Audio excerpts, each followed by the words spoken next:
I'm Lisa, and I live in my little Astro 97. There was like one bench in there, and still everything, I mean like the carpet and all that, that came with the van was still in there, so I tore it out. First thing, this is very handy with the weather here. It's like I just kind of do this and leave my shoes here. Yeah, I mean I can sleep like that when I'm on my own. And when my boyfriend comes and visits me, I had to think of a way how two people can sleep in here, but I didn't want the whole van to be a bed. So basically this is all my clothes, and this thing comes out. This thing. Just take that thing for one side. So this is gonna be my sleeping space like that. And for the other thing, you would have to come in here and see, because I want to do it now. I have this little fridge there, and I just take the fridge and I put it here, and then I have this thing, put it on top, and then this is basically our bed. My little kitchen. So basically, I don't know, it's like a lot of things are reclaimed. So this is reclaimed. I made the drawers though, and this is, I don't know, the whole wood is reclaimed, and I kind of thought how I can make it. And I bought the sink, and I have it looks a little messy, the 5 water gallon tank there. Fresh water and gray water is 2.5 gallons. This is a little dehumidifier, by the way, that comes in pretty handy too. This is my trash can, and yeah, I have the foot pump, which is great. I really, like, always when I saw the van videos with the hand pump, I'm like, but how do you do the dishes when you have only one hand? And so yeah, I really love the foot pump. It's a little more expensive than buying this whole hand pump thing, but it's like marine brand, so it's good, and it hasn't let me down, it hasn't leaked so far, so that's great. For cooking, I basically have my one burner butane stove, and I cook usually from this side. This thing comes up,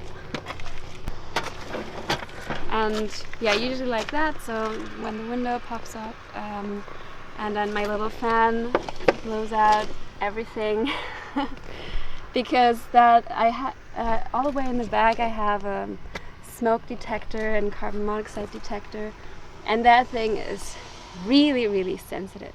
So yeah, this is really necessary. I have my typical junk drawer, which has, I don't know, utensils and beauty stuff and hot sauce and everything. Kind of. Here I have olive oil, pots, my pan is over there, where I also keep some food, like dry food. And then here in my fridge, which is covered in wool blankets, there is also a little bit of food.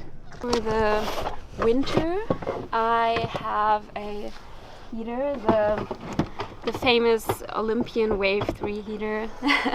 I don't know, I heard too many bad things about the body heater, and so I figured let's just do that. And yeah, so this one is tucked underneath here, just with a bungee cord, but that's fine, and covered with that. And the hose, I mean, I just installed that thing like 3 weeks ago or so, if even. And so the hose goes down underneath the bed, and my propane tank, nicely covered in blankets and held together with bungee cords, it's here. And yeah, I mean that's not a 20 pound tank, it's like a 10-pound tank, but so far I didn't have to fill it up yet. I mean, it's not even been a month. This is my little backup lithium-ion battery, 288 watt hours. So I can charge my laptop of that like 5 times or so. Also, if I drive just like 30 minutes, I plug that thing in, or my fridge, or my phone and laptop, and just any drive I try to get as much electricity out of as possible, and that's been great so far. Or like sometimes I just go in libraries or Starbucks. And as for lighting, I have quite a few. So I have those little fairy lights. Those are like colorful lights, and they all run off battery. But then I decided like battery, it like kind of runs out fast and then it just dims and it's not very good for the environment. So I got a rechargeable LED light, and I mean I tried to make it look a little nicer, and it has like 3 settings, and this is ridiculous. But yeah, this is great. So I just charge that up like every 2 to 3 days or so, and that's great. And it's like super bright. Those little lights, they're nice, but if you really want to see something, you want to cook, then this is the bomb. And yeah, the little water filter, which I think is really important because the water, I don't know, I just don't like the taste of all the chlorine. Well, I shower in the community centers basically.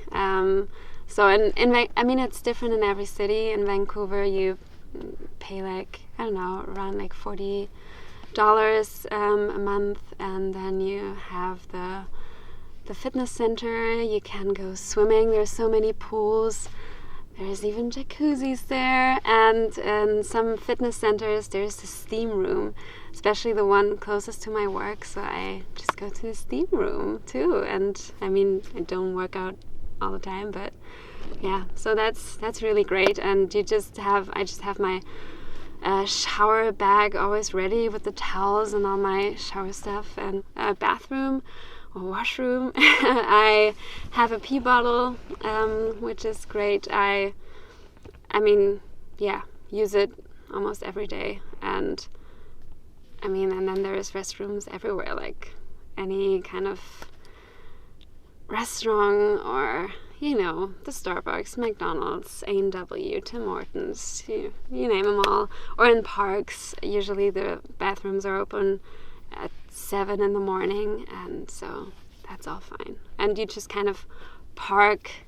I mean, you kind of have to find your places and kind of know your surroundings, but that's what you do anyways when you start out that lifestyle in the city you're in, and then it just works out.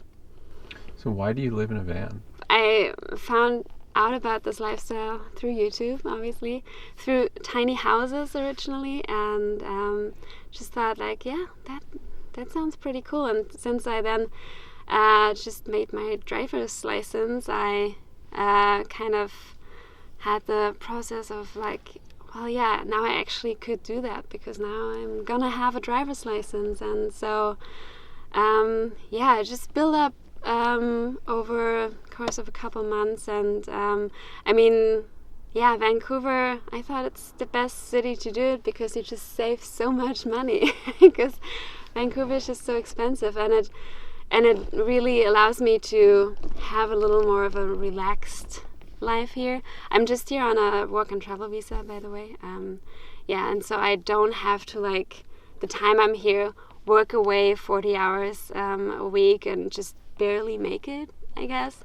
And this way I can just work 30 hours and like chill. And I could work a little less, and I might do that at some point, but now I just want to save up some money because I haven't worked 4 months before I got here. So yeah, it just makes life a little more relaxed and easy. And now even with the winter, I don't mind it. The cold is nice. It's not nice, but I can manage to live in there and still be comfortable. And so I figured, why not just do it all winter long as well? And yeah, since I have a small van, I can park stealthily pretty easily, and so sometimes I just go through to residential streets and just park there for the night. So, or like sometimes I look for parks, and like the park side of the road there's usually parking, and it's not directly in front of a house, so that works too. But usually I just look if parking is allowed, and if it is, then I just go there. Because I mean, if you have a bigger van or like a high top or an RV, that's different. I don't know, that is probably harder, but I don't, so I don't worry about that. Yeah, I would definitely recommend it, but yeah, not everyone likes it. So a friend just visited me and she's like, it looks cute, but I could never do it. So some people just require more space and more personal space, and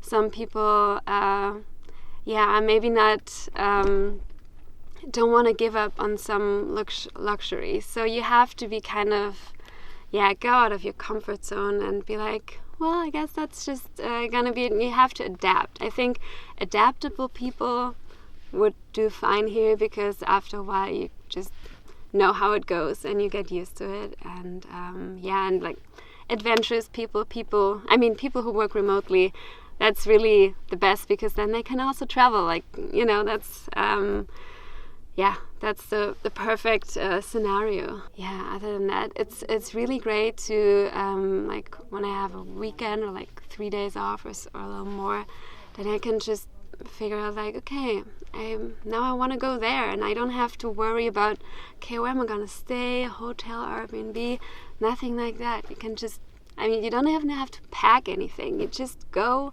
wherever you want to, and you just have a great time off, and I really like that. I try to do that as much as possible now. Challenges, now it's definitely like the temperatures and the weather and the cold. It's definitely a little nicer in like the summer, or when there's like moderate temperatures, but it's still fine. And the bathroom situation, it kind of sucks when you like have to go to the bathroom very early in the morning, because then you have to like get out of your really warm comforter and be exposed to like 1 degree or something, and sometimes then that's basically it with sleeping, if you cannot go to bed or something. So that's like, the nights sometimes get a little shorter, depending on like if you have to go out the van and like get dressed and all that stuff. So that's a little annoying, because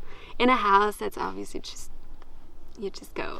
I feel weird because some people see me, I'm like, oh no, this poor girl is living in her van or so.